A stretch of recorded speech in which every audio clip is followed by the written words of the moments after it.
जय गुरुजी। आज जो मैं आपके साथ सत्संग शेयर करने जा रही हूँ वो एक गुरु भक्त आंटी का है और सत्संग बहुत ही अद्भुत है और जानेंगे कैसे गुरुजी ने अपनी कृपा आंटी जी के जीवन में करी है। ये सारी चीज आज मैं आपके साथ इस सत्संग में साझा करूंगी। चलिए आज का सत्संग शुरू करें। जय गुरुजी। अपने गुरु की महानता का वर्णन करने की मुझ में सामर्थ्य नहीं है क्योंकि मात्र शब्द उनकी अद्वितीय दिव्यता के लिए अपर्याप्त है। तथापि उनकी आज्ञा से आदर और प्रेम से भरे कुछ शब्दों में उन्होंने अपनी कृपा से हमें कैसे धन्य करा है, यह अनुभव आपके साथ बांट रही हूँ। जीवन के अस्तित्व का मार्ग मोक्ष प्राप्ति की कामना के समान है। जो अपने जीवन की बागडोर अपने गुरु को समर्पित कर देते हैं उनके लिए यह सरल हो जाता है। वास्तव में हम मार्गदर्शक न होकर केवल अनुयायी हैं। मेरा जन्म एक झट सिख परिवार में हुआ था। मेरे परिवार में आनंद, सुख, समृद्धि, शिक्षा और अनुशासन किसी का अभाव नहीं था। अपने बचपन से मैं अपने दादा से बहुत प्रभावित रही हूँ, जो सदा धर्म और ईश्वर में विश्वास रखते आए हैं। शनय शनय एक गुरु की महिमा प्राप्त करने का विचार मेरे मन में बस गया। मेरा विवाह भी एक झट सिख परिवार में हुआ। मेरे पति 3 कन्याओं के बाद परिवार में आए थे। इस कारण उन्हें अत्यधिक स्नेह प्राप्त हुआ और उनकी आदतें बिगड़ गईं। उनकी सब मांगे पूरी कर दी जाती थी। मद्यपान उनकी सबसे बड़ी समस्या थी, जिसके कारण वह परिवार की उपेक्षा करते थे और स्वयं कोई उत्तरदायित्व उठाने को तैयार नहीं थे। हर लड़की का स्वप्न सुखी दाम्पत्य जीवन होता है और मैं कोई अपवाद नहीं थी। पर जब परिवार का पालक ही नशे में डूबा रहे, किसी के वश में कुछ नहीं रहता, रोज की छोटी मोटी समस्याएं भी अजय लगती हैं। कंधों पर परिवार का बोझ और मेरी दुखी अवस्था ने शीघ्र ही मेरा जीवन नर्क बना दिया। उन्हीं दिनों मेरे दादा घर आए। मेरे अंदर ठहरा हुआ दुखों का बांध मानो टूट गया और उन्हें विश्वास हो गया कि मेरी सहायता होनी चाहिए। मैंने भीगी आंखों से उन्हें बताया कि मुझे पूर्ण गुरु की आवश्यकता है। हम अपने नश्वर शरीर और मन के लगातार प्रयत्नों से भी गुरु के पास नहीं पहुंच सकते जब तक हम उनके निर्देशित मार्ग पर चलने को तत्पर नहीं हैं। ऐसी अवस्था आने पर गुरु स्वयं हमें अपने समीप बुलाने का सहज मार्ग निकाल लेते हैं। थोड़े समय के बाद मेरी माँ मुझे गुरुजी के पास ले गई। गुरुजी के यहाँ पहुंचते ही मुझे गुलाब पुष्पों की सुगंध आई। उन्हें देखकर मेरी आंखों में पानी भर गया। अगले कुछ घंटों जब तक मैं वहां पर बैठी रही, मेरी आंखों से निरंतर अश्रु प्रवाहित होते रहे। उस पहले दर्शन के बाद जब भी मेरी गुरुजी से भेंट होती थी, मैं अपनी भावनाओं पर नियंत्रण नहीं रख पाती थी। हर दर्शन के समय मुझे शांति की प्राप्ति होती थी, पर क्यों? यह मेरी तुच्छ बुद्धि की समझ में कभी नहीं आया। संभवतः मेरे आंसू मेरी अंतरात्मा को स्वच्छ कर रहे थे। इस बीच मेरे पति ने और अधिक मद्यपान करना शुरू कर दिया। वह अपने उत्तरदायित्व को बिल्कुल भूलकर पैसे जल की भांति बहाने लगे।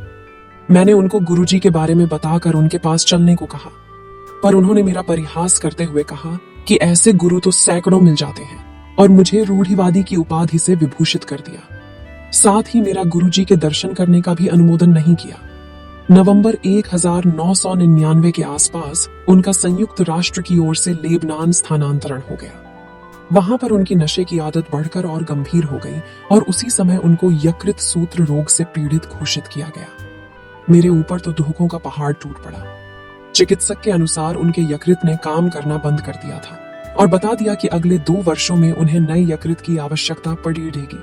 इतने कम समय में किसी दाता को ढूंढना असंभव था। ऐसा दानी मिलने पर भी उसका व्यय अत्यधिक होता और शल्य चिकित्सा के परिणाम सफल होने की संभावना भी अति कम थी। चिकित्सक ने उन्हें कह दिया था कि मद्य की एक बूंद भी उनके लिए घातक सिद्ध हो सकती है। इस बीच मेरे अभिभावक गुरुजी के पास जाकर उनके स्वास्थ्य लाभ की कामना करते रहे। चिकित्सालय से अवकाश प्राप्त कर हम दिल्ली वापस आ गए। मेरे आग्रह पर वह गुरुजी के पास आए, पर एक कोने में बैठकर यही शिकायत करते रहे कि कितनी थकान है और मैंने ही आने की जिद करी थी।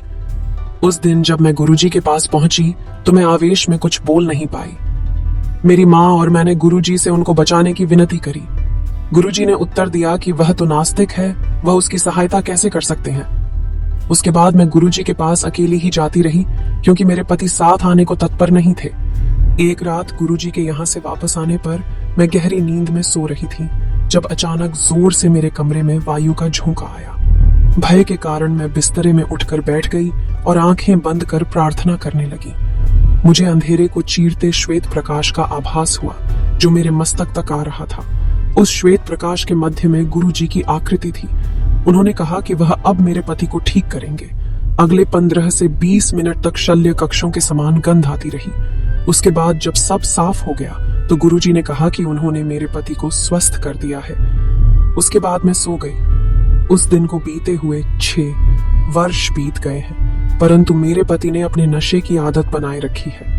मेरे परिवार वाले और मैं विस्मित हैं कि चिकित्सकों के कथन के विपरीत उनका स्वास्थ्य बना हुआ है और गुरुजी कैसे उनकी दिन रात देखभाल कर रहे हैं। मेरे पति भी गुरुजी द्वारा दिए गए जीवन दान के लिए उनके आभारी हैं। इस संसार के समस्त ग्रंथों के अनुसार मनुष्य के जन्म से पूर्व ही मृत्यु की तिथि का निर्धारण हो जाता है और कोई भी उसे एक उसकी श्वास अधिक या एक कम नहीं कर सकता है, किंतु उसके कर्मों को समाप्त करने का सामर्थ्य केवल सर्वोच्च सृजनकर्ता के पास है।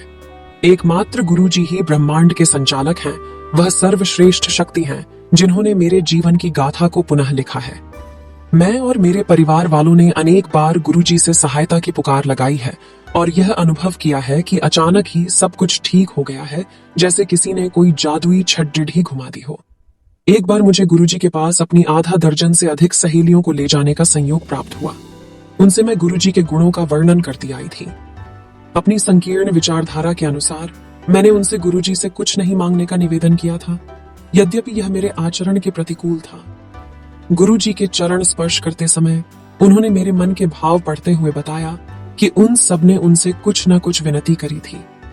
उन्होंने सबकी मनोकामना पूर्ण कर दी थी। उनके पास से कोई भी खाली हाथ नहीं लौटता है। व्यापारी को समृद्धि, रोगी को स्वास्थ्य लाभ, विद्यार्थी को विद्या आदि। कुछ को उनके आशीष का आभास हो जाता है, शेष अनभिज्य रहते हैं। उनके स्नेह की कोई सीमा नहीं है। आस्तिक या नास्तिक सबको उनकी दया प्राप्त होती है। उनकी कोई मांग नहीं है, वह कोई आश्वासन नहीं लेते, पर उनकी दिव्य अभिभूति धीरे धीरे आपको परिवर्तित कर देती है। प्रतिदिन याचक अपने दुहक लेकर उनके दर्शन के लिए आते हैं और उनकी कृपा उन पर मेघों से ढके हुए नम आकाश को चीर कर चमकते हुए सूर्य की भांति बरसती है। जय गुरुजी।